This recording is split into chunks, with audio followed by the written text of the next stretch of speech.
I didn't thoroughly read the last 5 pages.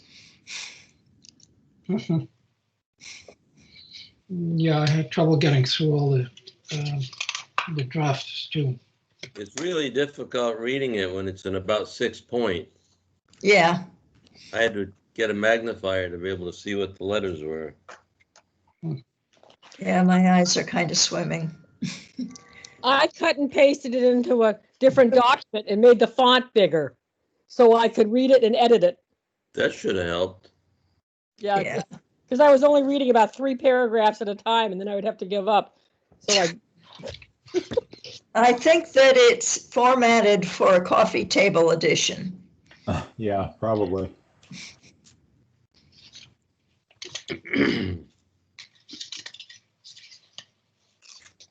It's really good. Did you receive an 8.5 by 11 for those that got a paper version, or? yeah, No, Yes. well, yes, 8.5 by 11. Yeah, it shouldn't have been, probably at a minimum 11 by 17. That would have made it much That would have easier helped. to read. Yeah. Well, at least I could see that Ron was standing on his desk. Yes. Yeah, we can see where you were, Ernst. I presume that's Signal Hill, but what is he doing? Or just standing on a pedestal. Oh, hi, Don. Hi, Don. Hi, I'm here, Ernst. Okay. Well, let me call the meeting to order. It's now 6:30. This is the Conservation Committee for Thursday, September 10 at 6:30.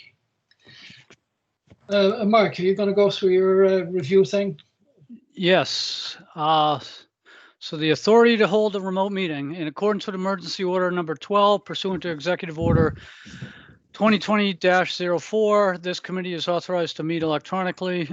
Please note that there is no physical location to observe and listen to the meeting, which was authorized pursuant to the governor's emergency order. However, in accordance with the emergency order, this is to confirm that we are A, providing public access to the meeting by telephone with additional access possibilities by video or other electronic means. We are utilizing the Teams platform for this electronic meeting.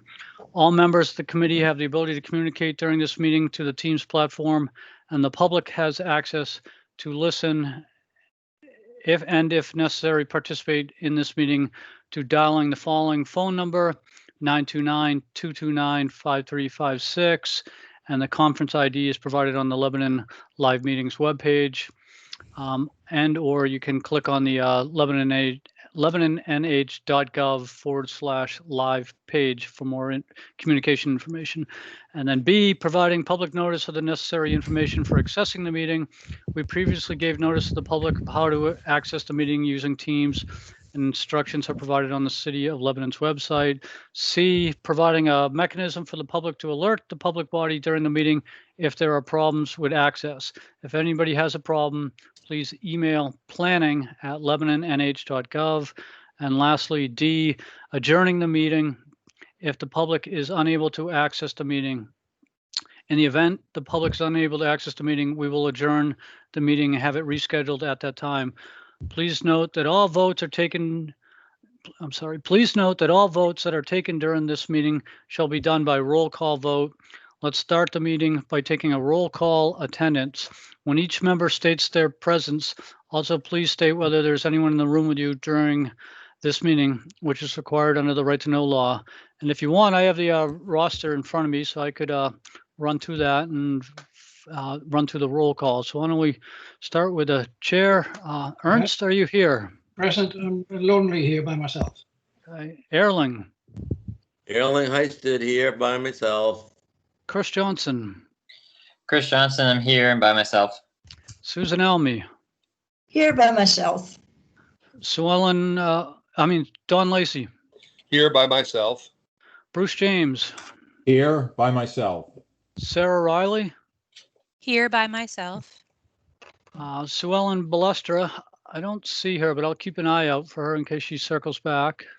And Darla Bruno is not, we don't expect Darla to be attending. I think I heard from a couple of members. So what about Barbara Harai? Barbara Harai here and alone. Okay, so I'll turn it back to the chair, and we're at the top of the agenda, I guess. So we have 7 members present, so I'll leave Barbara Harai present as an alternate. There's no public attendance, as far as we know. Not Nobody- that I can tell. Okay. No, we do have Barbara Higgins here. Trustee Barbara Higgins, recording every word you say. Let's go to the next item on the agenda, which is approval of the previous minutes.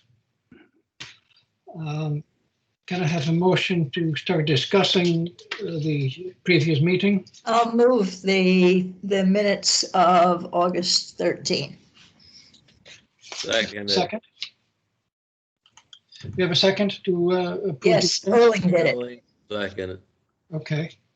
Are there improvements or suggestions? This is Sarah. I have a couple. On page 2, it's in the committee reports. For me, it's page 2, line 44. It should be, instead of Twin River, it should be Two Rivers.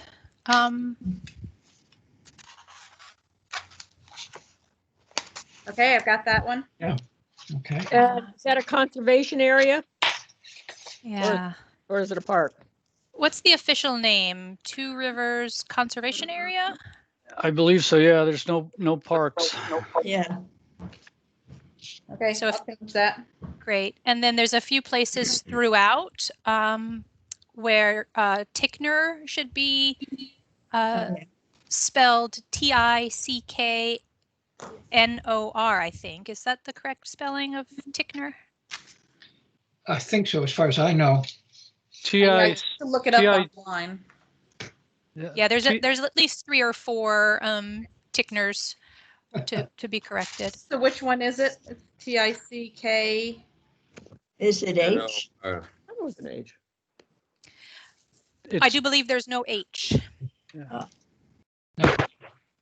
TICKNOR. Yeah, I think Correct. that's the name. Okay. On line 4 and line 14 on page 3, yeah? I'll look for it and change them. Yeah, and page 9. Oh, sorry, line 9. Also on line 4, if Yeah. we're being precise, we could change Baker Crossing to Bakers. So just add the apostrophe S.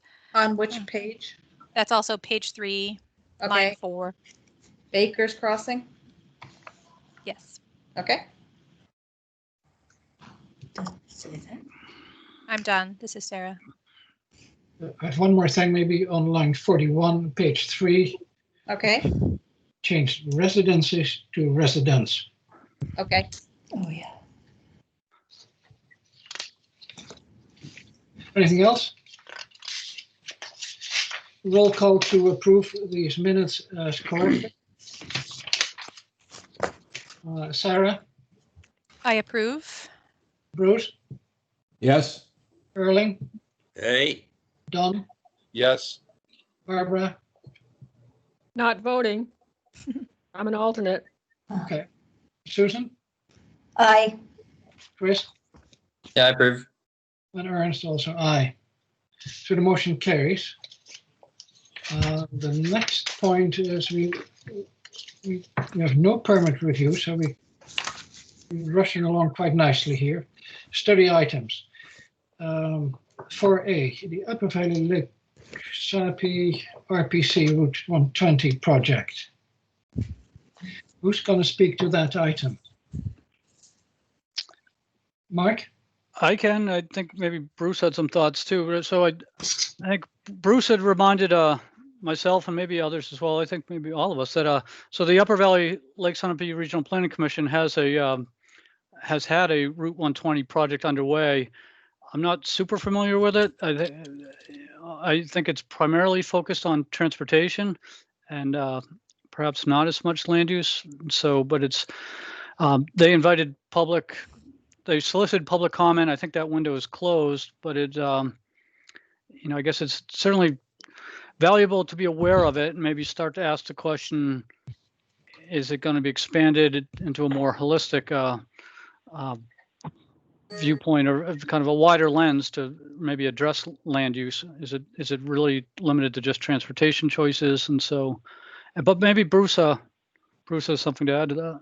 Well, there are two things that I would add are that, yes, it's going to be running right up through that, the Mount Support Triangle that we talked about last time. And that could have impacts on land use, especially given all funds and wildlife corridors and so forth.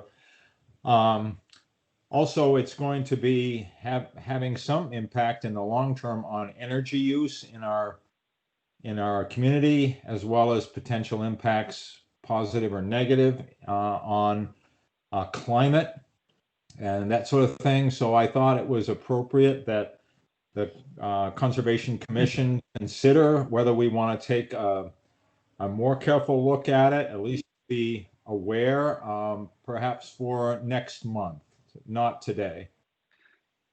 And so they have a dedicated project website where I don't know if the input or the feedback from the members or from residents is available yet or what have you, but certainly the draft plan is available there. Mm-hmm. And did everyone get the link? I'm sort of lost track with all the different emails that have been flying back and forth. Link to what? The plan? The project website that you can then access the plan. And I think Bruce may have sent out an email initially, maybe it was just to myself and Crystal, or maybe it was all of you that had the actual it was either the PDF of the draft plan or it was a link to the plan. So Yeah. either or, let me not make it too confusing. If you don't have the link, it's available on the Upper Valley Lake Sunapee Regional Planning Commission. And it's a dedicated project page that includes the draft plan. Mm-hmm. I think I saw that on the site and looked at it. It's very voluminous. Oh dear. But nevertheless, I think we have to look at it.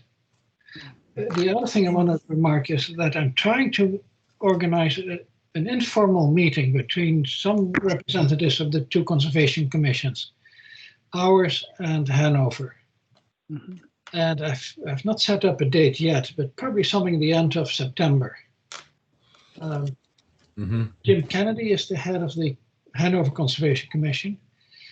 And he suggested that we can meet at City Hall in Hanover. And Mark, you suggested that we may be able to meet actually in person with the regular COVID safeguards here in town somewhere. Yeah, and I can't remember if Vicky Smith may have said that too. Maybe Jim was aspiring to meet in person, what have you. But I guess sort of taking a step back, I guess is whether it should be an informal meeting or whether, if the full commission's invited, then I think we need to notice it as a public meeting. Mm-hmm. I think there's just informal, exploratory for these few people and to set up an agenda and to make that an official meeting. Okay, so kind of a meeting of the two chairs, if you will, to kind of flesh out you certainly, that doesn't need to be a public meeting as long as neither side brings a quorum to the table. And then maybe as you described, you flesh out an agenda for a joint commission meeting. Yeah. So I don't know if, I don't know, maybe the best approach forward is whether if you and Jim both have a date that works. I know Vicky Smith was going to be out of town for a week in September, but I don't know if you need staff there, if it's more of the two of you flushing it out or, but I'll let you elaborate on how. I would like Sarah Riley, for instance, and Bruce James to be attending these meetings, this meeting, and maybe one or two other people from their club too, from their commission. Mm-hmm. And so we 3 members of each community. Mm-hmm. But I have trouble coming up with a date. Sarah, when will you be available? You said it would be hard. Yeah, it will depend on what I decide to do about going to Virginia. Yeah. So as I said, I will let you know as soon as I know. Yep, okay. I'm sorry for any delay that causes. We may have to make it a combined in-person meeting and Zoom meeting or something like it. But I don't have the wherewithal to arrange all that. Arrange a meeting, but I don't know how to Zoom that stuff. Yeah, we could, I could set up the meeting through the city's technology and what have you, and then you would just, I'll have to ask whether you, because it wouldn't be listed on the Teams page, and we're no longer sending out the invites, but I'm sure there's something that can be done, and maybe it is a specific invite to a specific meeting. But yeah, I guess the part that's challenging for me, how much time, is kind of figuring out everyone's schedule. So I don't know if, one of the two chairs wants to take the lead on a doodle poll or something and pick the date. Mm-hmm. That would probably be the best, if you put out that kind of survey and just have everybody's check off the dates when they're available. Right. Okay, I'll get back to you on that. And I'll stay in touch with Jim Kennedy and Vicky, what's her name? Vicky Smith?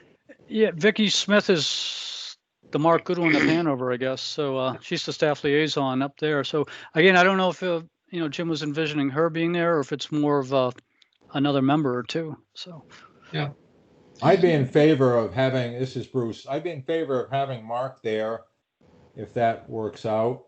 I think to have some staff input right away from the beginning would be most helpful. Yeah, that's a good suggestion, Bruce. Mark, we'll try to get you involved and see when you're available. sure, yeah, just include me on the doodle poll or however we're doing that. And I know I thought there was one suggestion of like a Saturday. So weekends are really, especially during the fall, my availability is poor. But if it's a weekday, late afternoon, something like that. Mm-hmm. Yeah. All right, I'll keep you informed. Item 4B, open space plan. Draft version review and comment. Is that what you appended to our agenda? You should have received, yep, that's it. Yeah. So, and again, it sounds like folks that got the paper copy, you got the 8.5 by 11 one. But so this project has been a long time in the making, and so it's probably going back over a decade. There's Yeah. been an interest in having an open space plan. Susan will remember this, and I used to describe it as to folks that we have an open space program. We have a prioritization mechanism. We have a stewardship component of our open space program. We have a ranger. We have all these pieces, but we haven't articulated all that into a plan. And so I think initially the thought was this plan would describe all these elements of your open space program. And instead of making this sort of 200-page, super robust, hard to read open space plan, it sort of shifted more to kind of an approach or a philosophy, if you will, for kind of guiding overall planning for the community. And that's what I think planning is the operable word here, that this is I continue to beat the drum that this is not a conservation commission's, it's not a conservation commission document. It's really a planning document, and the Conservation Commission is just it's certainly near and dear to you folks, and you're kind of promoting this or what have you, but it will do us no good if this stays in the hands of preaching to the choir. We really want the planning board. So I'm working with David Brooks in terms of fleshing out kind of the launch of the plan, including who's going to be involved with reviewing the draft, and then beyond maybe reviewing the draft, making sure what boards and committees does it get distributed to as a final. So I think right now the thought is at least you folks review and provide comment.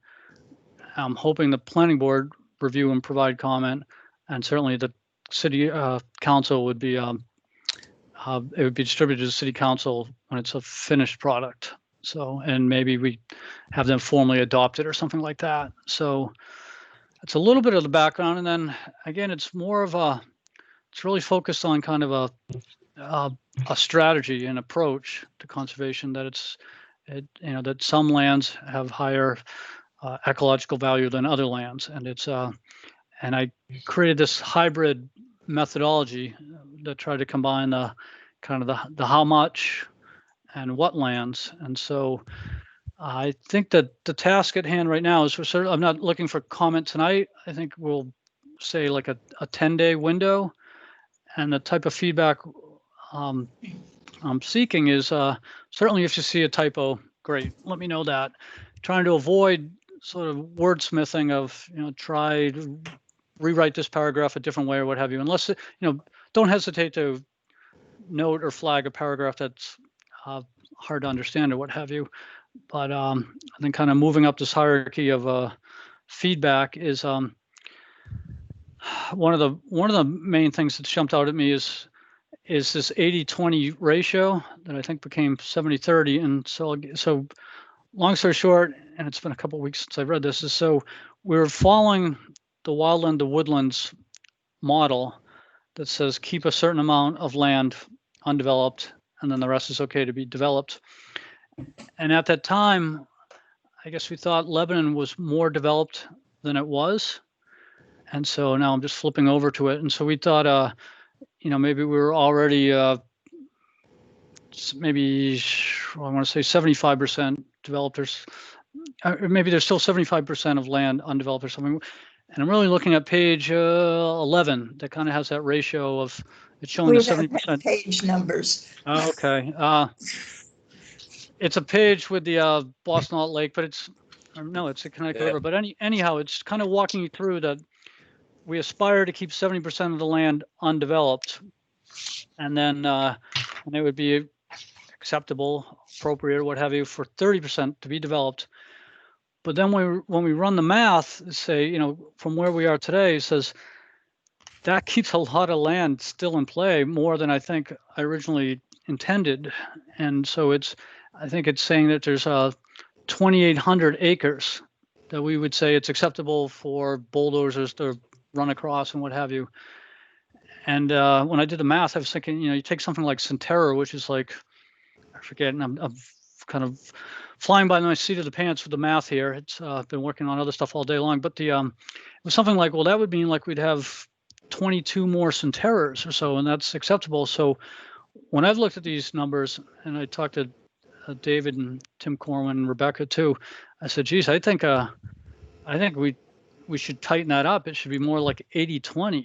And so, and I don't want to go down the rabbit hole on that right now. Hopefully it's clear when you're reading that page. Hopefully the math is very clear, but that's what I want you to be thinking about kind of in the big picture is sort of, is that leaving too much land into play? Is it being too permissive to development? And so, and it was funny, sort of a interesting side conversation I had. Another planner reviewed this and they said, that's not enough land. The 70-30 ratio, there should be more than 2,800 acres that you say is acceptable to develop, because you are the hub. It's your responsibility to accommodate this development and what have you. And my response was, that's not my opinion. I think it's not how much. No one's saying how much development. This report doesn't say how many more housing units or how many more business parks or what have you, offices. It's saying how much more land can be trampled.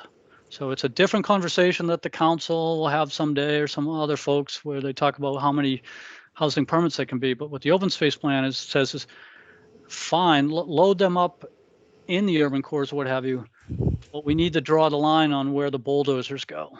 And my personal opinion is the 2,800 could be about half of that. So half of that, you're down to, and I'll get something for you more specific, but again, think of Centerra, I think roughly call it 100 acres. So, and when you think of how built out we are now, you could more than accommodate that. You see how, there's 19,000 acres that are forest or undeveloped today. So you could more than accommodate another 20 plus Centerras, but do you want to be knocking down that many trees, bulldozing that much land? So anyhow, that's it. And then the last thing, then the overview, and then just general feedback and comment. You like a photo, you don't like a photo. Okay. You like a section, you don't like a section. And I will say that it's, unlike Portsmouth and some of the other communities that have done this, where they hired a consultant and they spent $40,000, $60,000. I've pretty much been the principal author on this, with a desktop graphics person doing a ton of the heavy lifting and the formatting, and our budget's been under $5,000. I think we're around $4,000. So what we didn't do with this plan, and it was partly by design, is I didn't load it up with 10 pages of action items and when these things were going to be done and who we were assigning that to. It's more of a, really the focus of this plan is more of espousing a vision. So if that makes sense. That's enough for me. I'll open it up to the folks. I applaud what you've done here, Mark. My concern would be that we feel that we accept somebody else's comments about how we're responsible providing all the development space when you've got Lyman, Orford, and Etna, and Norwich, and everybody else sitting back on their haunches enjoying what we end up providing. I think that other towns need to step up to the plate and start providing also. Yeah, real quick response on that. It's an interesting one because you'll hear two different trains of thought on that. Some will say, well, no, that's you're sprawling that stuff out. You're sending it out to Lyme and Nor. You're going to sprawl into those other forests. So there's definitely a delicate balance there, but it's definitely a fair share. And I think even when we talk about Lyme and Norwich or what have you, it still might be, we're not saying where. Ideally, it's in the built areas already. Ideally, it's higher densities in downtown Norwich, not knocking down more trees. And there's, being a resident of Norwich, there's certainly opportunity to have more density in the downtown for at least residential. So can I make a comment on that? Is it clear in the document that this then pertains to the whole Upper Valley? Lebanon, maybe Plainfield, Hanover, even across the river, Lyme, Orford, Enfield? Or is it really pertaining to the Lebanon itself? If I understand your question correctly, this plan is just Lebanon itself, kind of identifying lands in Lebanon that should not be developed, lands that should be conserved or preserved. And I forgot too to mention too, one of that kind of a last key point or element of this plan too is, it's got that prioritization methodology, and it really is kind of trying to dictate, the where is it acceptable? So. So what, from a practical point of view, would you want the Conservation Commission of Lebanon to do with this? Just review it in the next 10 days and get comments back to you? Yeah, from the logistical side, yeah, and then in the big picture, what I want from you is I want this to be your plan. I want you to say this is what the Lebanon Conservation Commission, how they feel about the Lebanon landscape. This is Could I say go ahead, Sue.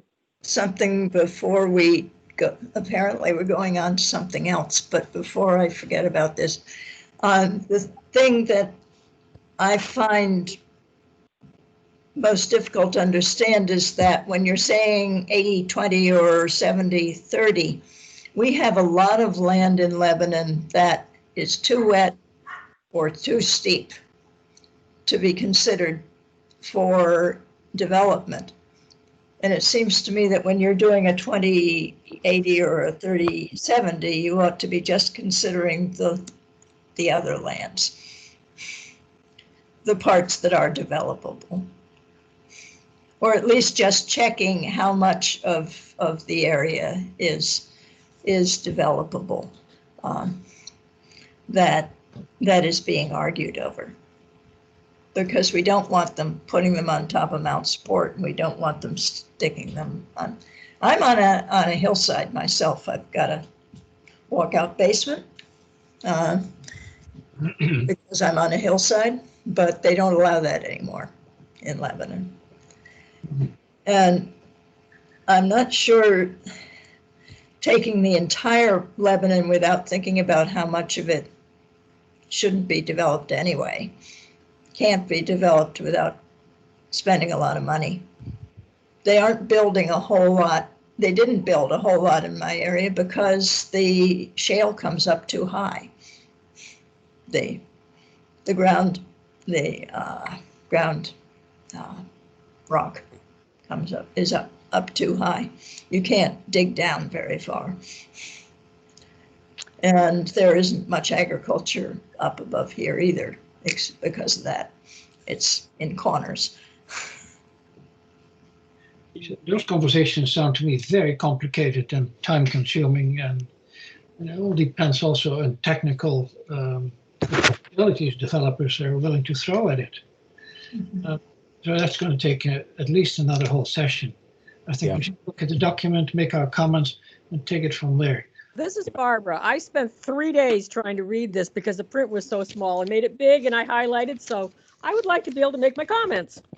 I really liked the beginning part. It was a lot of good information. The part that I made bigger was the part that goes open space management strategies, because that seemed to be the part that talked about what the Conservation Commission should do. So it had a lot of things for the conservation, are responsible for public education, ongoing education, collaboration, outreach to landowners. There's a lot of different things, and I'm wondering, I said, wow, how are we going to do all that? We would need more support for all, the list of things that the Conservation Commission would be doing. So I kept saying, who's doing this? Who's doing this in my comments? Because I think we're going to need support. I have one technical correct suggestion.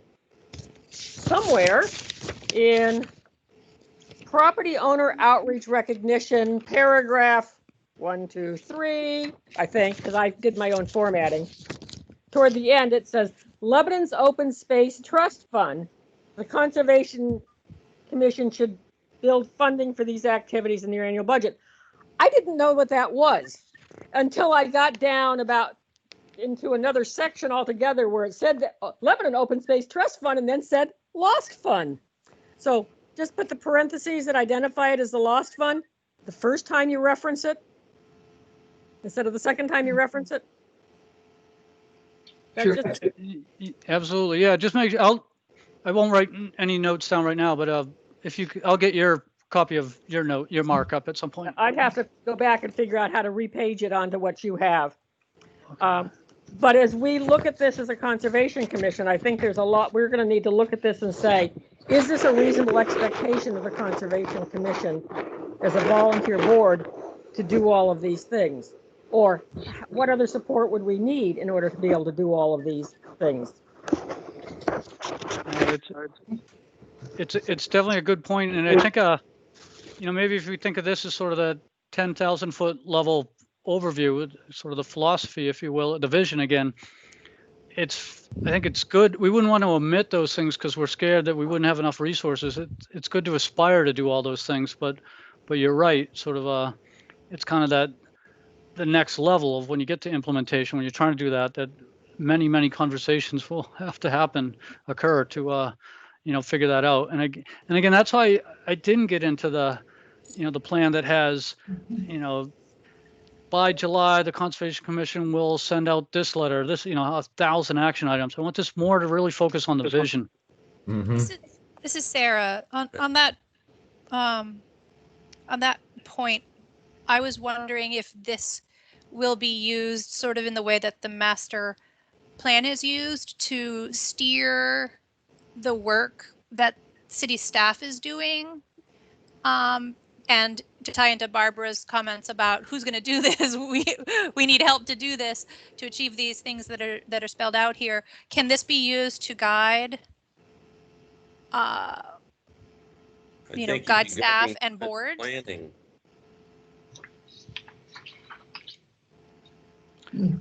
I guess that was for Mark. Yeah. Ideally, I mean, I'd see, the vision should really be guiding the planning board. Like they should now sort of have this voice in the back of their mind after they've read this plan that there is a limit, and we've actually identified a limit. And so, and again, not in terms of numbers, but in terms of land use change. And so they should be starting to think about that at each application they're reviewing, saying, wait, is this more? Are we chewing into more and more of that? How are we doing against that ratio? Are we cutting down more and more trees? That's clearly we heard from residents, and clearly we're hearing it directly from our Conservation Commission that they'd like to see a limit on that. They'd like to see growth pushed inward. So boards and committees, councils, the residents should kind of have this, should embrace and sort of be aware of this vision. And yeah, I think it's sort of a vision that says you're on a track right now to be the next southeast part of New Hampshire, which was eastern Massachusetts, which was New Jersey. That's where we're heading. I crunch the numbers annually as to how much land conversion goes on here. And so if you did business as usual, you're going to become one of those towns in the southeastern part of the state where the ratio is the inverse. You're 70% developed and you've got 30% undeveloped area. So we're trying to say you could do both. No one's saying no growth, but you got to do it in a smart way. You got to retain 70% of our natural area. And it goes on to talk, it gives a rationale why retain 70% of that natural area for a host of reasons. That's who we are and what have you. So, and just before, go ahead. No. A quick one I know it was a point I was going to make before. It's when you're thinking about that ratio too. So we've identified how much land should not be developed. And I'll call it the 70% number for now. But then we further, mimicking the woodland approach, we've also said of that 70%, let's hypothetically call it 18,000 acres that we said should stay undeveloped. Of that 18,000, we're saying at least 10% needs to be natural lands. Like, think of it almost as preservation. Maybe not even hiking trails, like real kind of like they call it wildlands. And we already have a couple good examples like Farnham Hill and Rick's Ledges. And so the other part of that forest, the other part of that 18,000 acres, we're saying be active with silviculture, forest management, and recreating in the woods and what have you. But a part of that 18,000 has to be primarily or exclusively for nature. Yeah. Mark, to better inform our comments, do you have references that would be useful for us to read more about the 80-20 versus 70-30? And should everybody be given or at least given the link to wildlands and woodlands? Yeah, I think that would help. I think it's a well-written report, and it's not entirely an apple to apple, and it's sort of a fine line I walked where that was sort of talking all in New England for one, so two different scales. And then and it was written a little bit more of a, speaking more to forest itself, where I sort of was forest and ag land and, any undeveloped land. So, but that'd be a really good document because that informed a lot of the thoughts in writing this. So I can make that link available, or anyone who wants to get a jump on it, you can Google away. There was another document or tool that you spoke of in the plan. It was a strategy for, let's see, I tried to find it on Google, the spatial solution methodology, but I turned up a blank, or I didn't come to a clean link. And I don't know if that's a useful tool for us as well. It's for some, you may be interested. It's definitely way down in the weeds. It's Richard Foreman, who's a Harvard professor, a landscape ecologist. It's some of his writings, and it's I believe it was a chapter in a book, and a funny story is so he titled it "The Spatial Solution." I remember I met with some UMass professors. So I did a master's thesis based on applying his spatial solution methodology, and I met with some UMass professors, and they said only a Harvard professor would title his work "The Solution." So. Yeah, right. This is Bruce. I have a general comment about it. I feel in reading it through that it's an excellent vision document, as you said, and I found it to be extremely well written in terms of wordsmithing and organization. So I think if we can get comments to you in 10 days, we've got a very good document to work on. And I think, once we all have our comments in it, it's not like we're starting from scratch. You have advanced a really good draft that I feel comfortable with. Yeah, I agree with you, Bruce. Even though I haven't read more than the first half of it. I would suggest that when we make a comment to Mark, we copy each other on this too, so we know a little bit what transpires. The second, maybe last question I have, what's the legal implications of a document we come up with? Does that have to be followed to the letter? You know, what are the legal implications if we come up with this? Yeah, so the answer to your first question, I guess if we keep it low tech, maybe it's just when you send me your comments, assuming they're coming via email, you could CC the whole commission, and then you're kind of seeing each other's thoughts, what have you, just to avoid kind of responding to each other, avoid a quorum type of dialogue. So, but at least you're seeing that stuff. In a perfect world, I'd have this would be a Google Doc somewhere, and you'd see everyone's comments. But I don't think I'm going to go down that road. I think it'd be easier just to either CC them, and I'll put some more thought into it. The other thing would be I simply collect them all, and then make the document available once I've had. Maybe that's better. I have everyone's, so we don't have a million emails flying back. I'll just have a little addendum or what have you, a cheat sheet of what everyone's comments were, including who they came from, and you can kind of see the flow there. This is And then Sue. the second part, your Mark? second question, and then I'll give the mic to Susan, is it's a policy document, so there's no regulatory teeth here, just like the master plan. There's no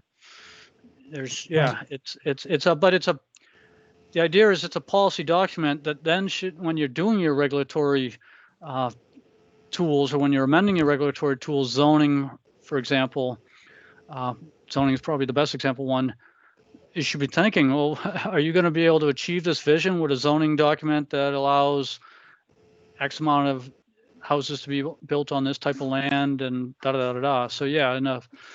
Over time, and it's probably reality being you're talking a decade plus, this vision should sort of flow into the tools. So, and I highly suspect there's going to be people that are going to say, not enough, we're not, especially with, geez, Goodwin's talking about cutting that 3,000 acres in half. No chance. So, yeah. Thought, Mark. Early, go ahead. What we presently have developed in here is 19% of the land.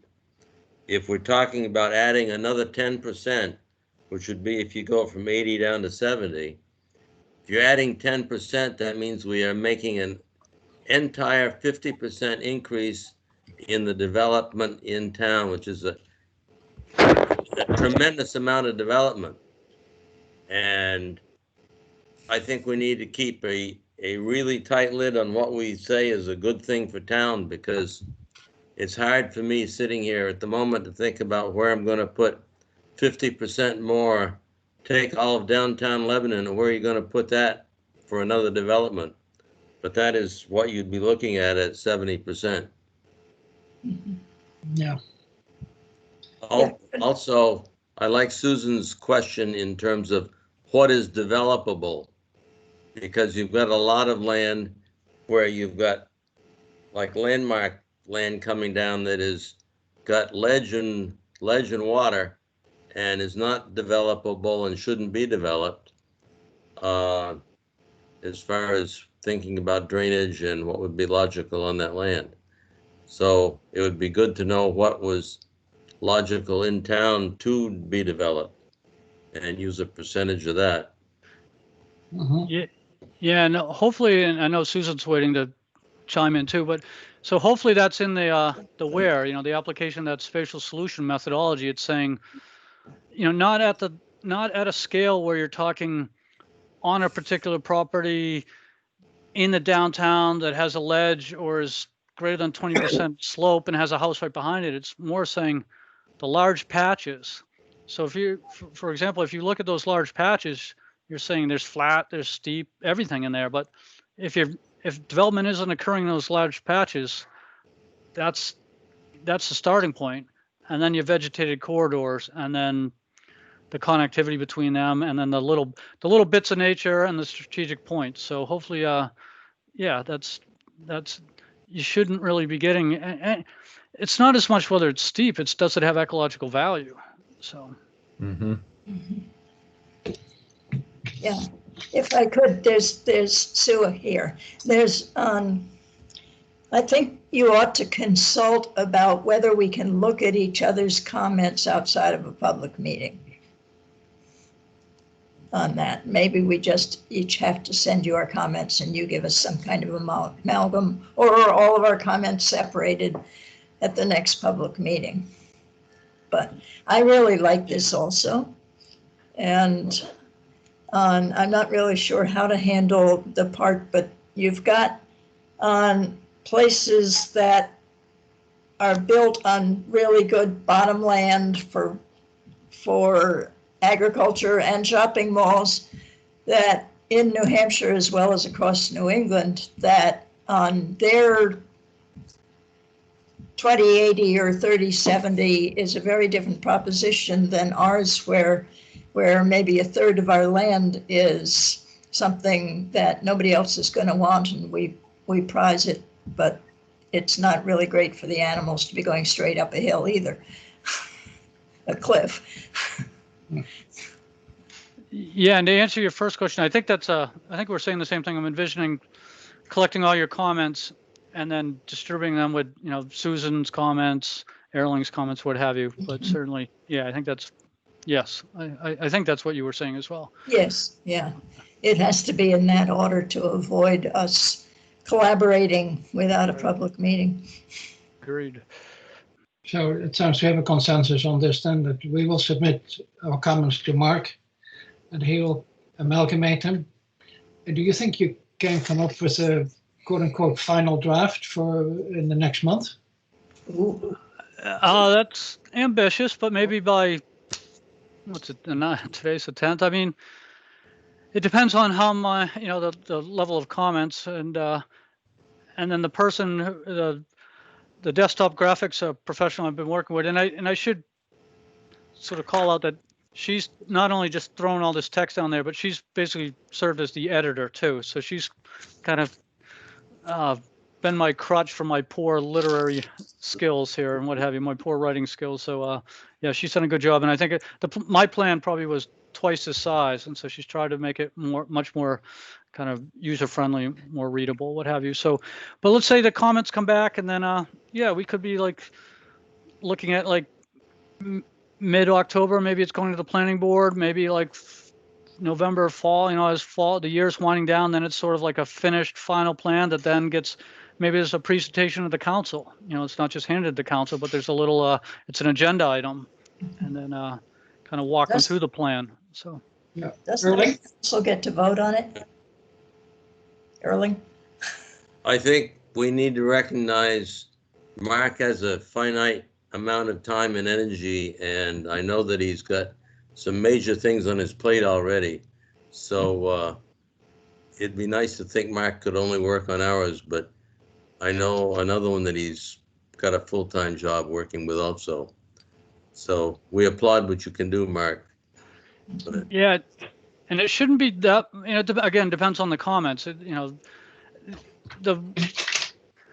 addition to the comments, the only real work that I have left is when you get to it's going to be an addendum of all the a map and some text for all the different conservation properties, and so you see some examples in there, and so yeah, and not every property is going to get a full page layout and have a map like Boston Lot. So something like the Hardy Hill Brook Preserve is probably maybe just a photo and a little bit of text or something. So but try to get all our properties in there.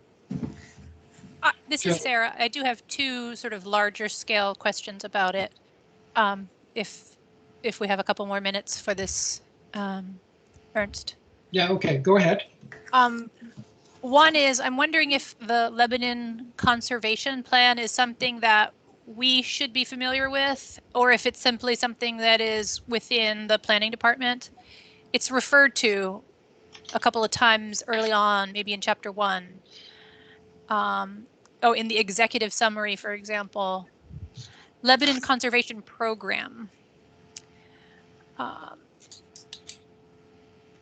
Isn't that what you're describing in this? Yeah, so the program, and this is I know I had a couple paragraphs edited out where, again, the program's sort of all the pieces. This is the vision, which would be one element of the program. A ranger's an element, kind of where I started the conversation. The program, you folks are part of the open space program.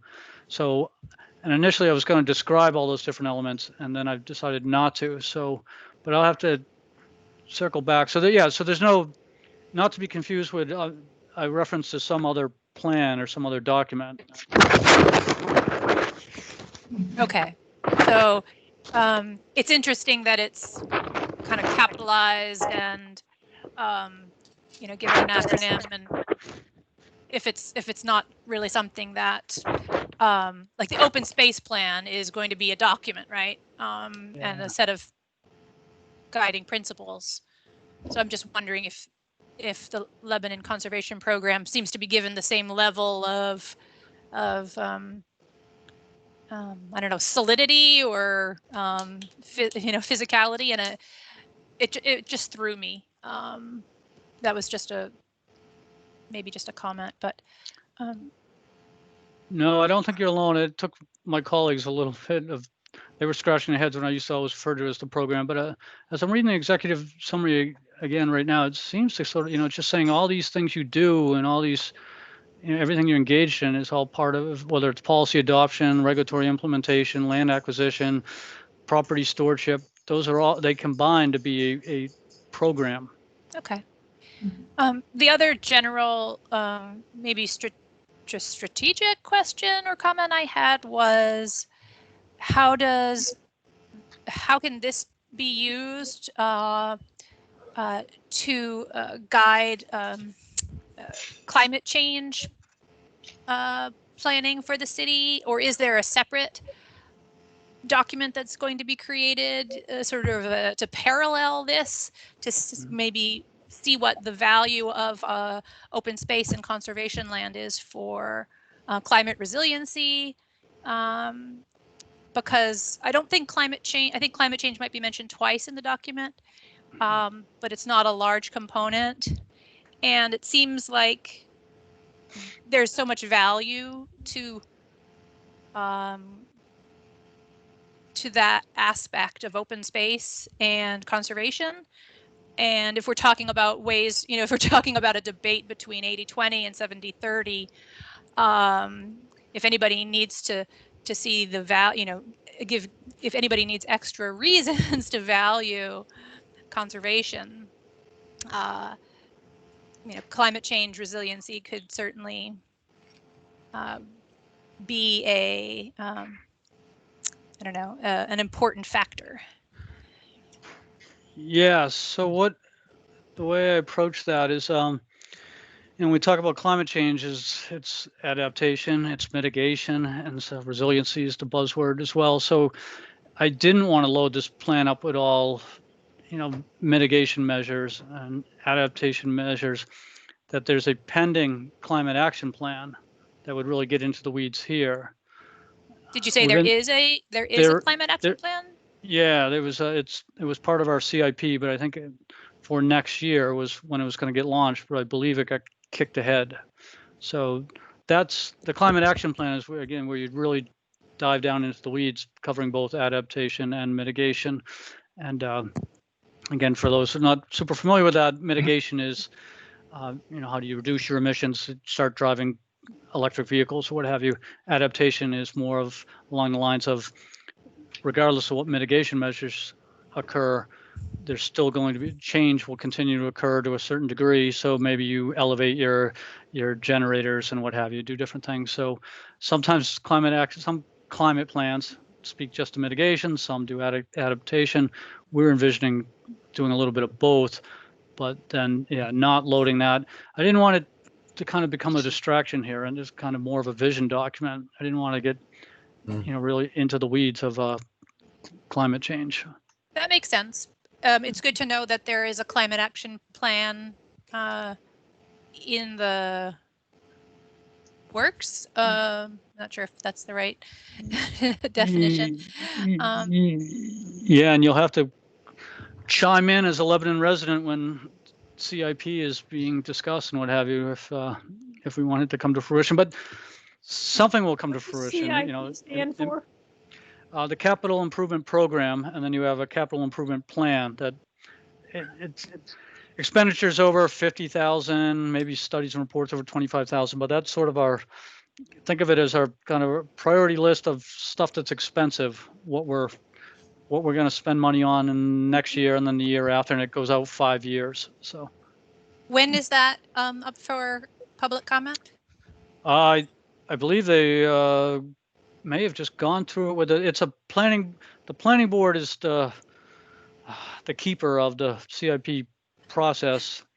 And I don't want to bore you with the details, but it's sort of it's a funny dance because you have finance internally, administratively, and you have the city manager and kind of those priorities, and then you have the council. So Erling's quite familiar with it. The Yeah. CIP is part of the budget that Erling will be reviewing in November. So Which we've been working on since March. yeah. It's an ongoing process. Right. But Okay. listening to any one of the city council meetings might be a way of getting started to figure out what happens in that budget. And that, oh, go ahead.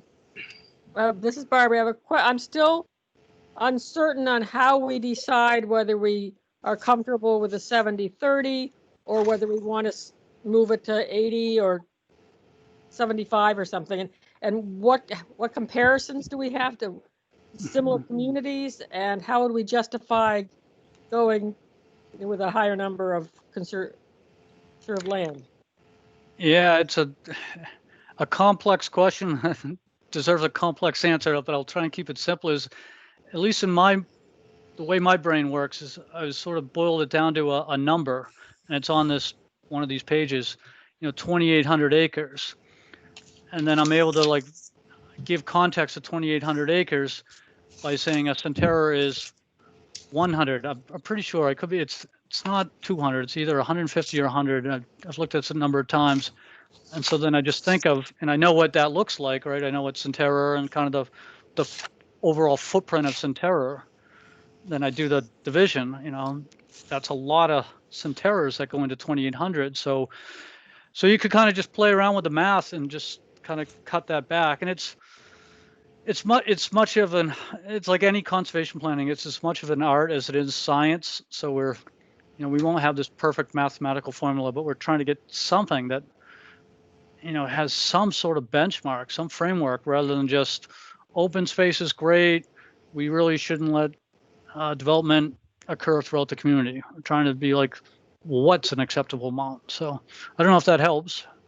I think it does. And to follow up on that, if it mentions that we want to encourage woodlands, which would also include forestry, I think, and orchards and all of those things. But are there ways that we can do that? There's financial implications, so that would be things. How do we make those recommendations rather than just saying it's a good thing? There's implications on how do we accomplish that? And is the city willing to put in money to help those kinds of landowners? Yeah, no, it's the irony being like I don't think we've done it maybe in Signal Hill, but we don't like do bonds to purchase land and keep land from being developed. We use the loss fund when we can, and we've really switched kind of our approach with that more to like cover the easement costs. And so, but when you get to the point where you are dairy, which Lebanon will be in 100 years if we do, status quo business as usual, then you're putting the bonds up for $2 million for residents to, taxpayers to buy some open space, what have you. So we don't have that like specific bond mechanism, but hopefully it's a good question. It's going to be, and there's probably not one answer. What are all the different strategies to implementing that? But I think without being overwhelmed, it starts with a vision. Yeah, I wasn't expecting an answer. I was just sort of raising that question. Mm-hmm. So Barbara, why don't you add that to your comments on the open space plan when you email Mark. Erling, you have one more thing? Yeah, I need to correct the statement that I made earlier. when I was looking at the amount of development that another 10% of town would mean, I said 50%, and I should have been saying it was 1/3. So if you went from 80 down to 70, you're increasing the developed part of Lebanon by 1/3 the size that is everything is developed here now. That's a tremendous amount of development. I feel much more comfortable if it was at 75 or something, rather than jumping to say we'll develop every piece we can. Mhm. Yeah, that was my initial reaction without getting out the sharp pencil, was at least being up at 75-25. But then again, spending a little bit of time with a sharp pencil, so there's some rhyme or reason that maybe it ends up at 77 or something. But Yeah, So it seems to me that to finalize these comments before our next meeting may be a bit short, because that will be on the 8th of October. And that's 4 weeks. Mark, you think you need 2 months to get this formalized if you get all our comments? yeah, I think if you have your comments before so it's a week before your next meeting when the agenda goes out, then I'd be able to share what the comments were, and I may have to reach out to folks individually where if there's something I don't understand or what have you. But yeah, no, I think you wouldn't have a final to review on the October meeting, but you'd be wrapped up hopefully with your review process. And maybe in October too, put some more thought into kind of this launching of the plan, this outreach. What is some other ideas that you may have, so this doesn't just sit in a folder on my server, what have you. So certainly I'm familiar with a bunch of them.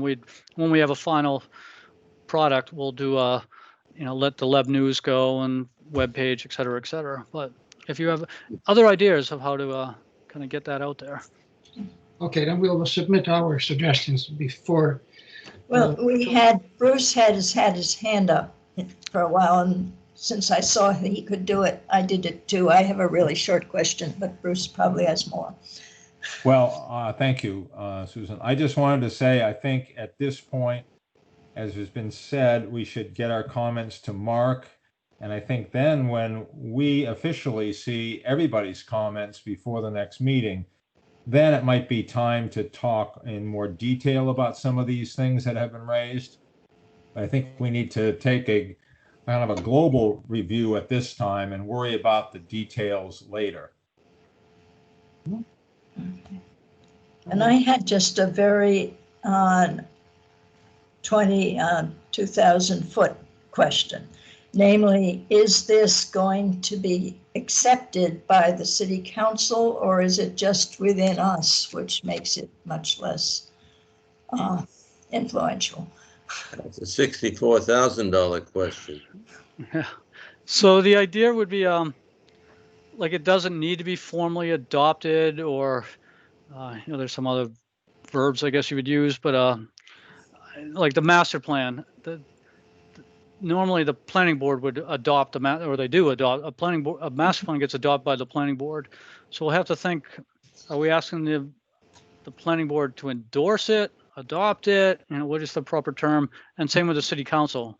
Are they endorsing it? Are they adopting it? And again, it'll be really interesting to see whether this vision aligns with folks outside of the Conservation Commission. So.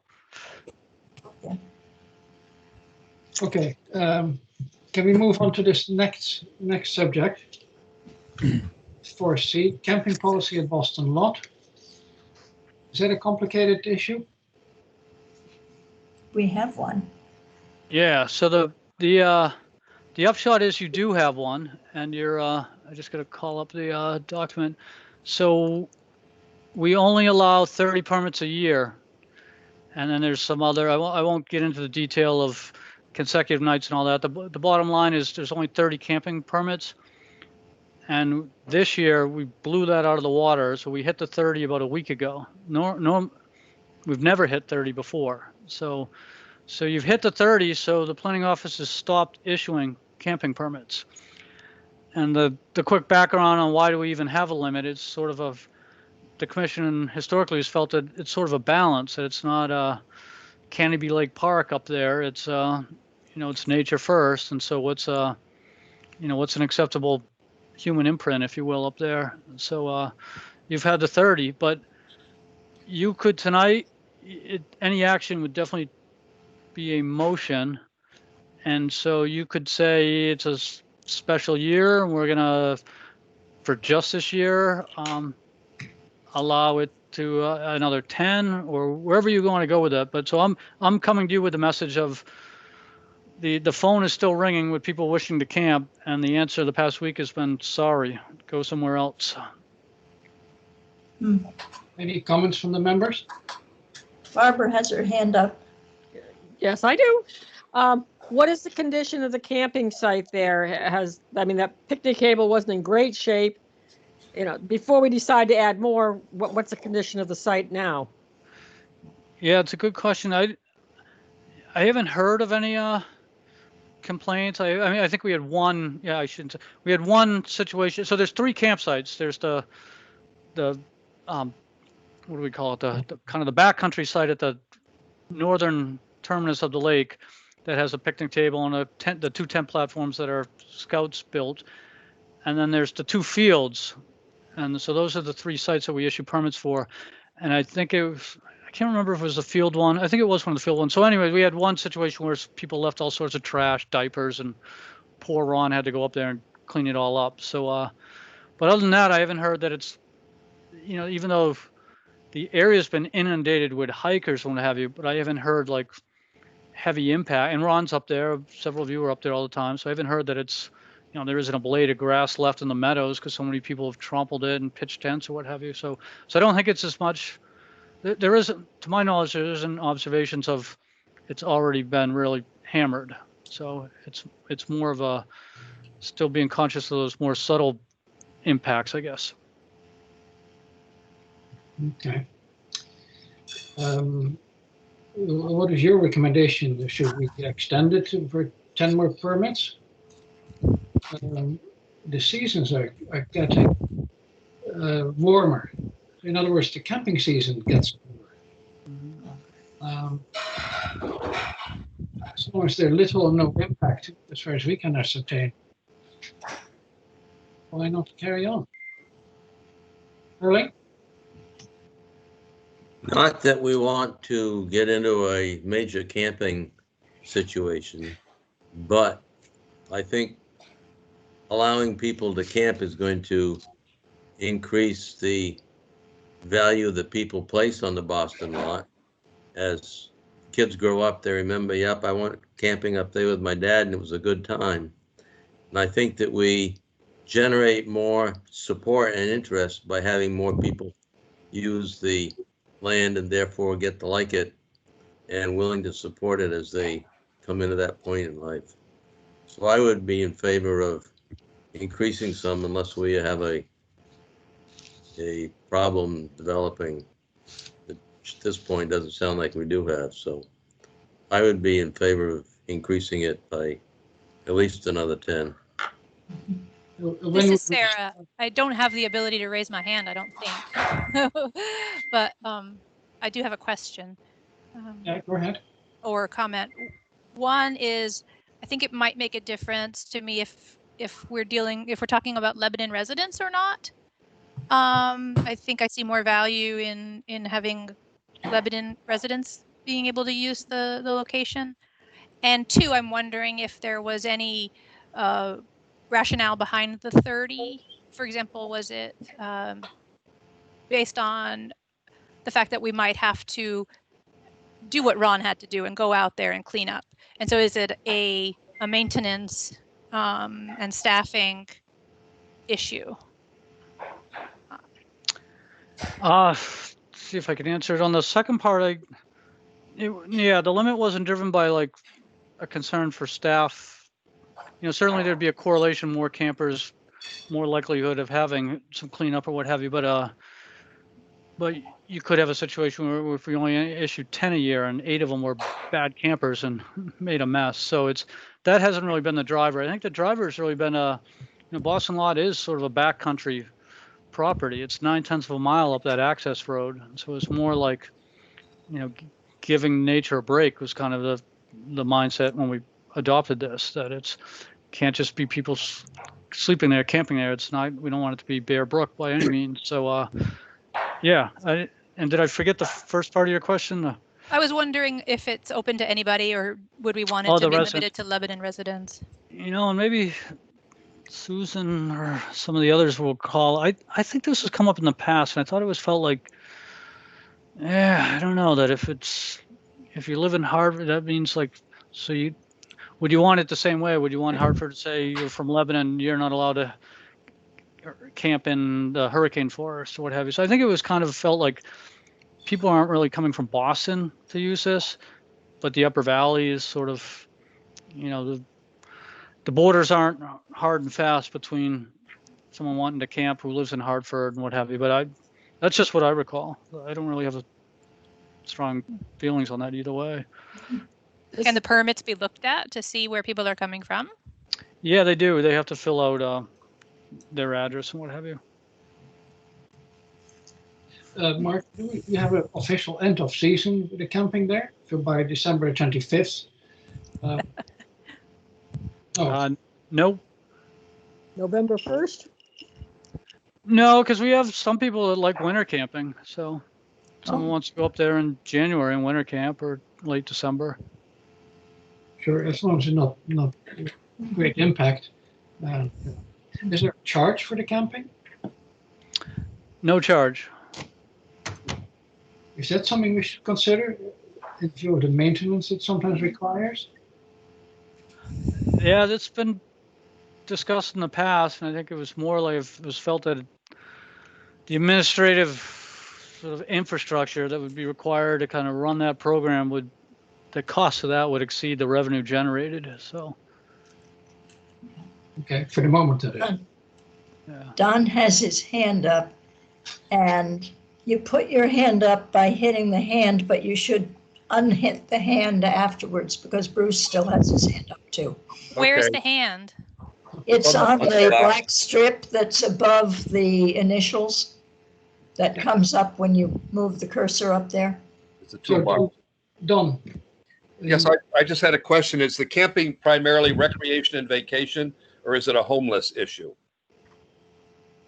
That's a lot of why you have this policy, why it has some of the restrictions saying, one, only 30, so maybe I'll run through this real quickly. It's 30 permits per year. The parties in the large meadow should not be larger than 20 for obvious impact reasons. Small meadow, not more than 8.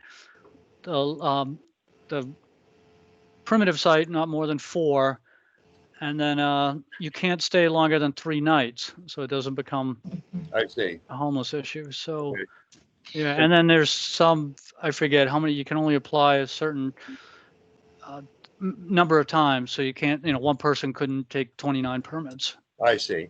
And my opinion would be we should not restrict it to Lebanon residents. It should be open. That would be my feeling. That's all. Thanks. So there would be no change then? Well, I would agree to, having 10 more for this season. I think that would be fine in view of the COVID situation where people are getting out. I would be for that, but I don't think we should restrict it necessarily to Lebanon people. Mark, do you suggest that we extend it then with 10 more permits? Yeah, it's Starting yeah. right now?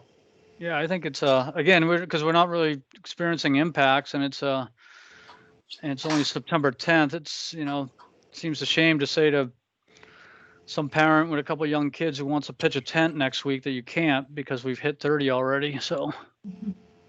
Yeah, but what kind of precedent does that set? Where like, you do 10 this year, then next year people are like, okay, well it filled up by October. There's still time for 10. Can we have 10? You know what I mean? Like I don't know. I'm not super.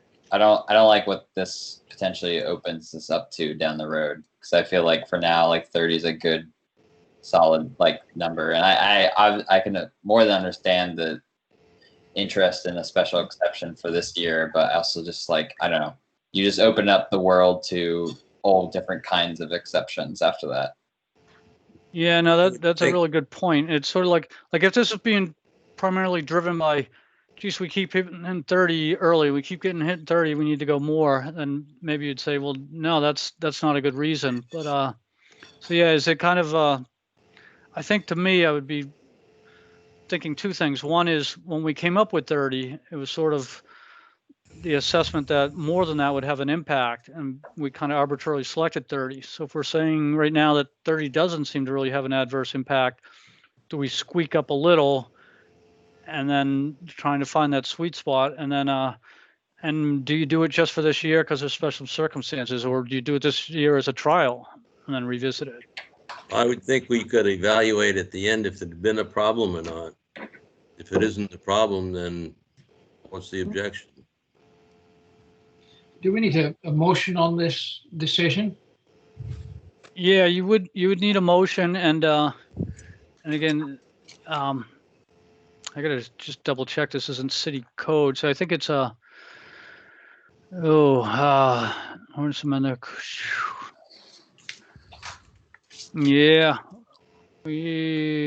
chapter 52 is code. Yeah, what I may have erred here that you could make the motion to modify the code, but I don't know if that needed to be a public hearing. But I don't know that the code tells you how many days you can, or how many permits you can issue. you know, that's what I'm wondering. Like, I'm looking at the copy right now, whether it's like sometimes we have the code that then reference a sort of an extension that you have more control, so you're not having to go through this formal process. And that's what I had in my head, that this camping policy is sort of yours. Yeah, and maybe that's what I'm misreading it. Maybe, you know, the code references the policy. The policy is your own document. That's what it is. Yeah, do you see this October 28th, 2010 camping policy? Yeah. Was that passed by the city council? There was a big brouhaha and it went to city council and they passed something. Yeah, no, I'm pretty sure, it's just been a while, I'm pretty sure that it's designed this way that, you know, some simple tweak here, you wouldn't have to go back to this public hearing and council process, that you can do this. So it's the code regulates your ability to have a camping policy. The policy is sort of your own tool, if you will. So I would clunky. make a motion that we extend it in view of exceptional circumstances caused by COVID-19, that we extend 10 additional camping authorizations for this year only. And this is Barbara. I'd like to add that, and then we review the policy and the permits. So we look to see, I don't know, sorry. At the end of the trial period, we do a thorough review. But that wouldn't be necessary if we put in the condition that it's only for this year for these specific. Well, I'd like to review it anyway, because I want to know how many people are actually Lebanon residents, how many are not Lebanon residents. The diaper person, was there a follow-up on, that person must have had a permit. Was there a follow-up there? Yeah, the problem is we don't have, you know, that level of oversight where if they don't check out, no one inspects it. So it might have been, you know, 2 people later. So it's, yeah. And who knows if they even had a permit? Did someone illegally go there? And well, I made the motion to be exceptional for this year only. And Okay. then we can review it at our leisure and change it later on if we want to in a more permanent way. Okay. I just praised the motion as a single event for this special year. I'll second the amendment as it is, but I think we should at least look at whether there was any extra impact afterwards. Does that need to be part of the motion? Okay. So I we can have just find a second.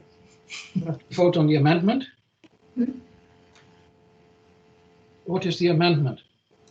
Well, I wasn't really specifically amending it, but I would amend it to say, and review to see whether there is any further impact, before at the end of the season. I'm sure we will be notified one way or the other Yeah. if there's adverse impacts. Well, that's why I wasn't putting it into a formal amendment. I just seconded the amendment the way it was. Yeah, we'll have to check with Barbara Higgins. Motion. Yeah, you guys are saying amendment. I didn't Okay. know. Motion, I'm not aware of the amendment. I added an amendment to ask for a review. I can withdraw my amendment, and I'll just do the review later. Yeah, let's keep it simple. Can I get a second on the motion by Don? I seconded it already. Okay, good. Can we discuss? Further discussion? Sarah? My comment is that it seems like there is a camping policy adopted by the Lebanon Conservation Commission on October 28th, 2010, and that we should actually know what that policy states before we make changes, because it doesn't seem like we have the information in front of us. Well, Mike has the information. It seems like there's a policy that I don't see Yeah. the policy. So the reason why I was asked whether it should be distributed to folks, I said no, because this is a simple one. We're not doing a full assessment of the policy of the 20, the 8, the 4. This was just that one simple part of it. Just the one element is all we're focused on now. But we can, Is maybe it long? Can it be no, read? it's only 2 pages. Well, I think I read I read 80% of it. So, but what we could do is let me discuss after. There's a motion on the table, but I'll let me hold that thought. So can we do a roll call on this motion? Sarah, what's your vote? Can the motion be reread, please? Can you quote the motion again, Don? It was approximately this. In view of the exceptional circumstances this year relative to COVID-19, the Lebanon Conservation Commission authorizes 10 additional camping permits for this year only. Okay, thank you, Don. I'll vote yes. Yes, okay. Yeah. Bruce? Bruce? Yes. Yes. Erling? Erling votes yes. Don? Yes. Barbara? No, you're an alternate, sorry. Susan? Yes. Chris? I'm gonna be the dissenting opinion and vote no. Good man. Yes, so it's the motion carries with one negative, one nay. If Barbara is replacing someone who's not that is not here, why isn't she allowed to vote? I'm not replacing anyone who's not. Darla's an alternate and Sue Ellen's an alternate. So Okay. we have the 7 members, Yeah. and Yeah. Barbara is an extra. We appreciate Barbara, of course. She's along for the ride. Yeah, she's not for right. I'm for it by talking a lot. All right. Mark, sorry, 1 second, Ernst. Just for the completeness of the story, can we have that camping policy added to our digital packet or digital binder? Do we have a digital binder? Sorry, Susan. Yeah, Some of us have never seen the binder yet. Right. The well, older we are, the less we've seen it. yeah, I can email it to you all after this meeting. But what was I gonna say? Oh yeah, so a couple thoughts. I think we should have this as an agenda item in December. So a good winter discussion, and I'll provide the policy as an attachment to that agenda, and then because I do think it's a good idea. I think Chris made a good point, and several good points made, and that really assess again and see. Be interesting to look at where are the people coming from that are camping there. Is it 90% Lebanon residents, or is it 10% Lebanon residents, and what have you? And do we have any feelings about that? And as well as, yeah, it's been 10 years, so it's been a decade. So maybe December will be a good time to revisit that. And so, Very good. All right, fine. Let's move on to committee reports. 5A, conservation land monitors. let's see. Two Rivers, DPW went down there and mowed. So for Barbara and Sarah and maybe Ron, if we end up working with the Nature Conservancy, partnering with the Nature Conservancy to plant a few elm trees, hopefully that's a much easier task. And if anyone who typically doesn't go down there because it's hard to move around, now's a nice little window. So down at Two Rivers. Other than that, I don't think I have a lot to report. Ron's certainly been out and about. There's a few down trees here and there. I missed my window of picking blueberries at the Jackson property. I don't know if anyone made it up there and had a nice harvest. I had a nice pint Mm. of Good. blueberries. How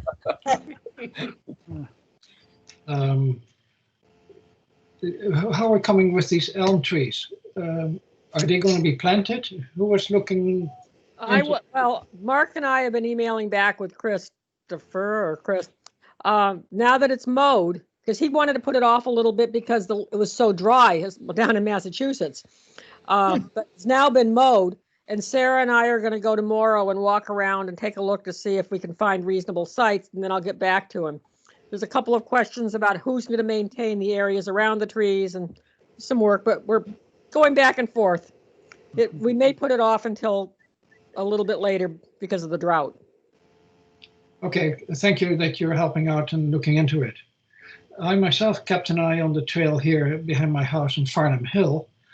Somebody has come by with a chainsaw and cut down the trees hanging over blocking the trail, the Robert Levitt Trail, the city historian. Is anybody aware that Ron, was walking with Ron yesterday, and he was mentioning that there were several trees down on those trails, and he didn't know who was taking care of which trail, whether it was you or John Tejan or Ross. And so, and he did find several trees that he took care of. Yeah, I walked it 2 days ago, and with the expectation to cut up some trees off the trail myself, but it was all chainsawed up neatly. Yeah, well, I think you four guys need to get this worked out and figure out who's doing which trail. Yeah, or it's another neighbor doing it on his own initiative, but we need to know a little bit who does what. So, any other trail issues? I had None that I'm aware of. With regards to the monitors, Sarah and Barbara, you had come up with forms for the Well, website. that's going to come up under the Residential Stewardship Volunteer Program. Okay, we'll talk about that later.